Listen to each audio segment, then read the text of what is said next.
কি করে জোরে ধরে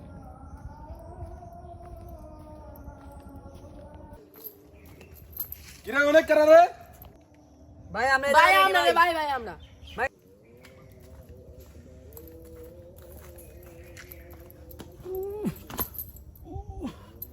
কথা হইছে রে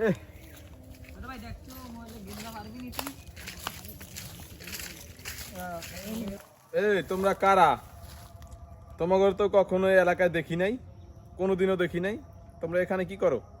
ভাই আমরা তো এলাকায় নতুন বেড়াইতে আইছি ভাই আমরা তো এলাকায় জানি না আপনারা তো আমরা চিনি অনেক দিন যাবত তোমরা জঙ্গলের ভিতরে বৈশাখ কি করতেছো আমরা ভাই একটু ছোট ভাই একটু গেম খেলা শিখে দেখি তো তাই এত জায়গা থাকতে তোমরা এখানে গেম খেলতে আসছো কেন ভাই বাড়িতে তো মানুষজন তো রাগারে এই করে মুরব্বিরা তাই গেম খেলো কেন জানো না এই গেম খেললে ক্ষতি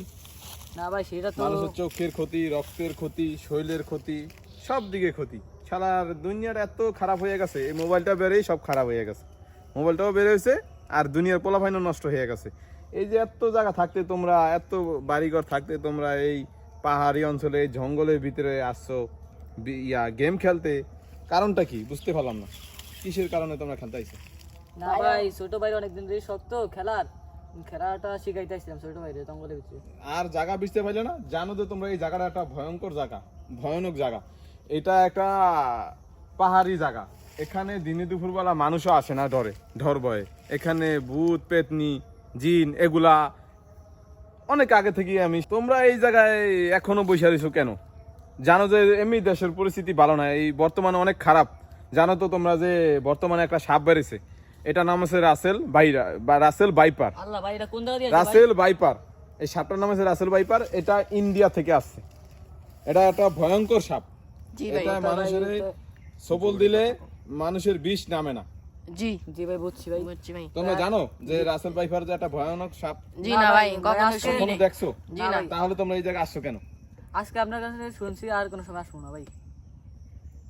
আর আসবে না কোনোদিন জি না ভাই কানে ধরো বলো যে আর কখনো এই জায়গায় আর কখনো জঙ্গলে আসবো না জঙ্গলে আসবো না মনে যেন থাকে ঠিক আছে ভাই থাকে ভাই কারণ জানো রাসেল ভাইপার সাপ একটা টোটাল সারা বিশ্বের ভিতরে একটা আতঙ্ক সৃষ্টি করে রাখছে যেহেতু ইন্ডিয়া থেকে গত বছর একটা বড় বন্যা হয়েছিল ওই সময় আমাদের এই পাহাড়ি অঞ্চল থেকে কিছু সাপ ছুটে আমাদের দেশে চলে আসছে আমাদের বাংলাদেশেও অধিকাংশ সাপ চলে আসছে এই সাপগুলা মনে করো নদী থেকে সাগর দিয়ে আমাদের এই বিভিন্ন গ্রামে এবং চরে অঞ্চলে বিভিন্ন জায়গায় আসছে এই সাপগুলো একটা ভয়ানক সাপ এগুলা মানুষের কামড় দিলে মানুষ বাঁচে না আর রাসেল ভাইপারের দুইটা দাঁত আছে তোমরা মনে যেহেতু জানো না দুইটা দাঁত আছে বিষাক্ত সাপ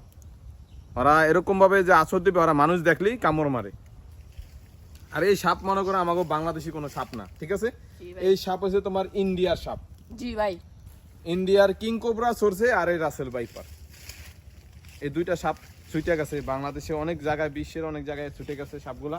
তাই তোমরা অনেক সাবধান তোমাদেরকে সাবধান করে দিচ্ছি তোমাদেরকে আর যে আর এই জায়গাটা আর কখনো যে না দেখি ঠিক আছে ঠিক আছে ঠিক আছে ভাই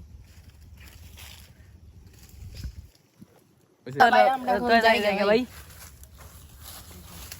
ওকে আর যে কখনো যে এই জায়গাতে তোমাদেরকে না দেখি ঠিক আছে নেক্সট ঠিক আছে কারণ এই জায়গায় আমরাই আসি না একটা বিপদ আসলে তোমাদের বাবা মা তোমাদেরকে নিয়ে কান্না করবে কেন এই ভুল করবা কেন তোমরা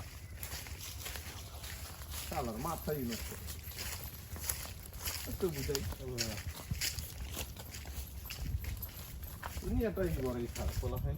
এত ছোট বলা হয় না এত ভিতরে আসা আমরা